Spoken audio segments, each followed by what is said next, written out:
Welcome to this module of Professor Messer's free CompTIA Network Plus certification training course, the online training course that leaves your breath minty fresh. I'm James Messer, and in this module, we're going to talk all about common networking protocols. This is a great place to start. This is from our N10-004 section 1.1, where we need to explain the function of common networking protocols. There are a lot of protocols in this module and a lot of acronyms we have to go through. And I put a few here on the screen. These are copied and pasted directly from the CompTIA Network Plus requirements: TCP, FTP, UDP, SSH, POP3, NTP, a lot of different things here. What we're going to do is consolidate these together. We're going to organize them. And by the end of this video, we're going to step through everything that's here in part one, where there are link protocols, internet protocols, and transport protocols. We'll learn exactly what all of those things mean. Let's start by organizing all of these crazy protocol names into something called the TCP/IP protocol suite. You'll often hear this referred to as the Internet Protocol Suite, because that's what the IP in TCP/IP stands for, is Internet Protocol. This is very similar to the OSI model. In Chapter 4, we have a video that steps through the OSI model, but this is a suite that has simplified a lot of the things that are in the OSI model, and it really was created to be compatible with TCP/IP, which is the most common protocol used on the Internet. It's very easy now to take a lot of the things that we're going to look at with these protocols and put them into one of these boxes. It correlates very well with what's happening in the real world, and that's why it's a very useful one when you're organizing protocols in this way. There are 4 sections of the TCP/IP protocol suite: the application layer, the transport layer, the internet layer, and the link layer.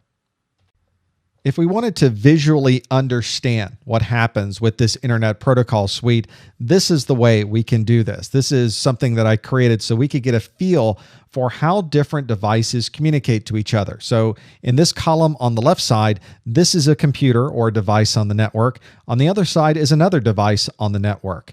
And what happens, your applications that you're using are going to want to talk to an application on the other side. So logically, those two talk to each other. They have no idea what happens under the surface. All they know is that your web browser needs to talk to a web server. Something happens up there. Underneath that piece is something called the transport layer. Again, these two devices know they have to talk to each other some way. They have to address each other at a very high level. Device A needs to talk to device B, and we do that through this transport layer of communication. Below that now, we're getting into more of the networking side of things down at lower layers, the internet layer, for instance. The internet layer has things like internet addresses, IP addresses associated with them that then go out perhaps over an Ethernet connection. I've put in here these different network links so you could see in the middle, what if you needed to be routed to another connection? Routers only work at the link in the internet layer. So your traffic, as it starts at a web browser, flows all the way through this particular set of suites of protocols on your computer, goes out to a network, might go through a router, which only looks at the data up to the internet address and says, oh, you need to go over there to device B. Let me send you out another port that's on my router out to another network, where it's going to go into that device and all the way up this stack so that the application can use it. That happens every single time a packet goes into or out of your computer. It seems very complex when you look at it this way, but because we've created application protocols and network protocols that work at every single one of these layers, it's a very common and very standard handoff to be able to take things from a web browser and have it end up on the other side at the web server and finally back to you. What I did was take all of those protocol names that we have in our Network Plus requirements, and I put them on the screen so that we could see what these different protocol suites really are and where these protocols might fit. You can see there are a lot of those protocols that go into the application layer. We're not going to look at those in this video. That's in our next video. We're going to focus today on the transport layer, the internet layer, and the link layer. And you can see the different protocols that we have listed in each one of those. Let's start down here with the link layer. Because the link layer is at the bottom of our stack there, it really is in charge of, at a very low layer, making sure that one device can talk to another device over the network. And one of the primary protocols that's used for that is something called ARP. That's the way we refer to it. We rarely call it address resolution protocol, but that's exactly what's going on there. When you first communicate out over a network, the network has a fundamental way of communicating. And in Ethernet, it uses something called MAC addresses to be able to communicate. Every device on the network has a different MAC address and is a fundamental address in how these devices communicate back and forth. These devices, those MAC layer interfaces on your Ethernet cards, they don't know anything about IP addressing. That's up higher in the stack inside of your computer. So to be able to take this idea of I want to talk to 192.168.1.2, that IP address, we first have to find out what's the MAC address that's going to be able to get us to that device. And that's what ARP does for us. ARP behind the scenes, we never see it working, but it's always there working for us. Behind the scenes, ARP is responsible for taking this idea of an IP address and asking the network, hey, does anybody out there have this IP?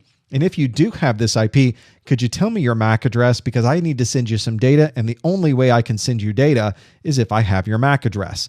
If you wanted to look at the ARP table in your computer, you could go to a command prompt and type ARP-A, and it's going to tell you for the interface you happen to be on, here's all the other IP addresses that I know about, and here is their physical MAC address for those interfaces. So anytime it needs to communicate to 239.255.255.250, it actually sends packets out to this physical MAC address. Just a very simple thing behind the scenes, but it's extremely important. It's very fundamental. Without ARP, nothing can communicate across the network. Let's move up a layer in our internet protocol stack to the internet layer protocols. And we'll start with one called IPv4. This is perhaps one that you're very familiar with because this is really the most common protocol that you'll find at the internet layer going over the internet. Normally, we just call this TCP/IP. It really is IP version 4. That's a little bit different than IP version 6 that we're going to talk about in a minute. That's why we usually will abbreviate this as IPv4. IP version 4 has something called a 4-byte address that ends up being 32 bits in size, which means total I can have over 4,294,000,000 different addresses, 2 to the 32 addresses. And you may have heard, if you're working at all in the industry, that we're running out of IPv4 addresses, and we do network address translation. There are many ways to conserve addresses on the network. Something we have to think about because in the big scheme of things, 4 billion isn't really that large of a number. How are we going to keep this internet going with only that number of addresses? We'll talk about that in a moment. You'll always see these written out in what we call these dot decimal notation. These are decimal numbers and they have dots between them, 192.168.3.1. It's a very common way of us human beings looking at internet protocol addresses. The details of this address format is in section 1.3. We have a video just for really breaking out IPv4. What does this really mean? What do each one of those little decimal areas mean? What is it really broken down into? So if you want to know more on that, be sure to check out that video. We really consider IP to be what I consider to be the moving truck of the internet. IP doesn't care what you stick in the back of the truck. Its job is to get data from one side of the internet to the other side of the internet. And that's it. That's all it cares about. Whatever you stick in the back, there could be video in the back of the truck. There could be audio in the back of the truck. There could be part of a file that you're transferring in the back of the truck. IP doesn't care. It has one job, and that's to take an IP address of the destination and drive to that address. And once it gets to that address, it's actually up to something else to be able to unload the back of the truck. So just think of IP that way. It is the way that we move data back and forth, no matter what type of data it is, where it comes from, where it's going to. It's really the mainstay of moving data from one side of the internet to the other. The latest version of TCP/IP is IP version 6. We just kind of skipped over version 5 and went right to version 6. This is really considered the next generation of the protocols that will be running across the internet. We're not quite there yet with the technology, but it's certainly one that's coming, primarily because we're going to have a lot more addresses available to us. Notice we now have 128 bits in an IPv6 address, which means we can have over 340 trillion addresses. Now, ideally, we aren't going to need more than that. I think that'll really keep us for a while. It really is going to also improve a number of other things. There's more security with IPv6. We're building in better routing with IPv6. It's a much more efficient protocol in many ways. We have not gotten to the point where there are widespread implementations of IPv6, at least not at the moment, but it is rapidly growing. There are large organizations testing it and starting to use it now in their environments. So you'll see a lot more IPv6 as we go along. When you start to see IPv6 addresses, though, they aren't those 192.168 decimal dotted notation that we saw before. They are represented in hexadecimal. And what you're going to see is 8 different groups of hexadecimal numbers all stuck together. We also, in section 1.3, go into details about how that's designed, how you can abbreviate some of these things, what those groups of hexadecimal digits mean. For this particular video and understanding the protocol itself, just understand if you ever see an address that is that big and long, it's an IPv6 address. Another internet layer address you'll often see is the Internet Control Message Protocol, or what we commonly refer to as ICMP. ICMP is really used at a management layer to be able to understand more about what's happening between two devices on the network. It doesn't really use IP. It has its own type of protocol method that's used to communicate between those two. And in that way, it really helps because a management protocol needs to be separated out from the other things running on the network. This allows us to do things like use the ping command, where we send out what we call an echo request to a device saying, if you are there, please respond to me. Send an echo reply back to me. If a device is not there or we're not able to communicate to a certain network, we'll get a message saying that that destination was unreachable. Here's a really good example. I tried to ping a device that was at 192.168.121.2, and my router said, I have no idea how to get to that network. But instead of having those bits just fall on the floor and I have no idea what's going on, ICMP was responsible for sending a message back to me saying, I wasn't able to get to that network. The destination host is unreachable. I have no way to reach that particular network. Again, just another way, especially if you're troubleshooting the network, on how you can understand more about what's going on behind the scenes. And it's all ICMP that allows us to do that. Here's a more interesting and in many ways a more advanced internet protocol called IGMP, the Internet Group Management Protocol. This particular protocol is really specialized because it is used for something called multicast. And multicast is a methodology of communicating across the network that improves efficiency and bandwidth, especially with types of data that need to be viewed by many people simultaneously. And what I've done is create a little map of this to give us a feel of how IGMP is used. This is an example where on one side of the network, on the internet, I have a streaming video server. This is a very common use of IGMP and how it's used. And on the other side, I have these client machines that would love to be able to watch those videos. Now, if this was a very simple video communication, you would ask the video server, please send the video to me, and you would watch it. When that's fine if it's only one user. But what if there's more than one user? You don't want to have multiple people requesting the same video from the same server and having that server send out multiple streams of video that essentially was exactly the same. Maybe a live video of a basketball game, a sporting event, or some other type of event that is sent out live. You may want everybody to view that. And here's the secret. Here's the way that IGMP fits into this. What you have all the way through this link, the network, are routers and switches that know about these multicast protocols. And we use something between different routed networks called the Protocol Independent Multicast, or PIM protocols.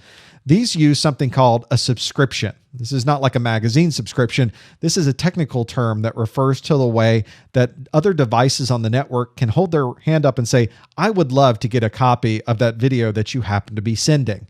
So what you have is the streaming video server sends out one stream to a centralized router, which then has other routers out there across the network that would subscribe to that video and say, I would like to watch that video, please. And the video is then subscribed and sent down to that local router. Here's the secret. Back on this local network, you've got maybe one client, maybe two clients, maybe 100 clients that would like to watch this live streaming video. What they do is send an IGMP subscription to their LAN switch. The LAN switch passes that to the local multicast router and says, please send a stream, a copy of that multicast traffic over to every single client that happens to send a subscribe request. And that means that I only have to send one packet out of my streaming video server, and yet I'm able to have hundreds, thousands, perhaps even millions of devices out on the network able to watch that one video by really minimizing the bandwidth impact across these much slower wide area network connections.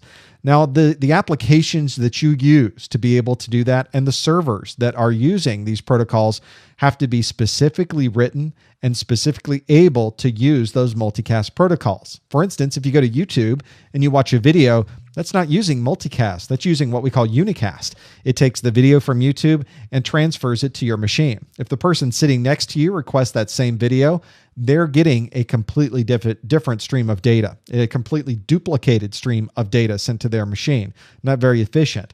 But in most cases, the vast majority of streaming video that's done on the internet today is via unicast. And you can start to see why in very specialized environments, this multicast helps a lot. You see it a lot with live presentations. You also see it a lot with stock quotes. When one system can send out one stock quote that many different people can get at one time. A very simple, efficient, and very easy way to send that very important data out to multiple devices simultaneously. Let's move up the stack a bit and start looking at transport layer protocols. The one I'd like to start with is one called the Transmission Control Protocol, or TCP. This is the TCP in TCP/IP. This is a pretty popular protocol, primarily because it is what we call connection-oriented. It sets up a connection between two devices and it confirms that data can be sent in both directions. We call that a reliable delivery of that particular protocol. Because this sets up a connection, it keeps track of all the data going from point A to point B. It also can manage out-of-order messages or retransmissions. And it does that by sending data to the other device, and that device sends back an acknowledgement saying, "Thanks for sending the data. I'm just letting you know I received it properly." And if those packets happen to come in out of order, or I'm missing a packet in between, it can send a message to the other side saying, "I missed a packet, can you please send that?" And then when it receives that packet, it can put everything back in the right order and then process it further with the application.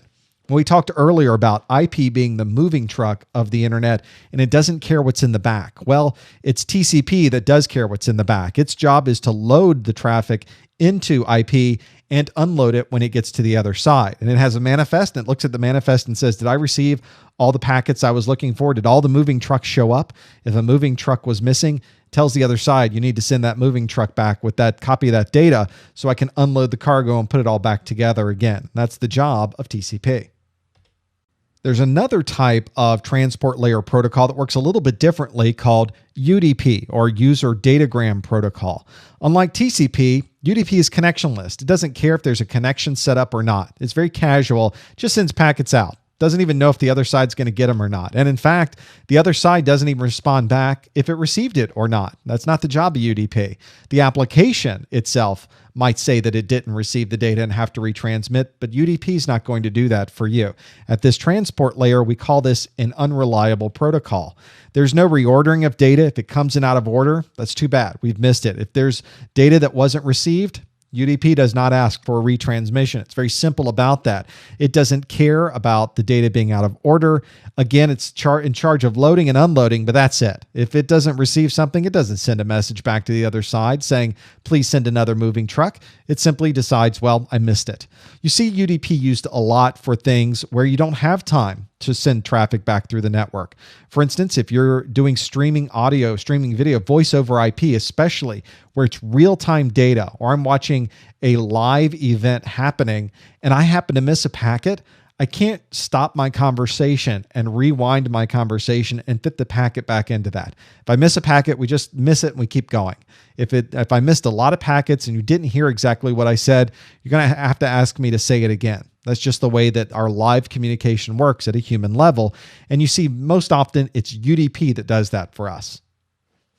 Let's see what we've learned about our common networking protocols. Our first question here is, what is the primary responsibility of the ARP protocol? Well, if you remember, that's our address resolution protocol. So it would make sense that that address resolution protocol be able to map protocols like IP addresses to our MAC addresses and at a fundamental level allow devices to communicate across our networks.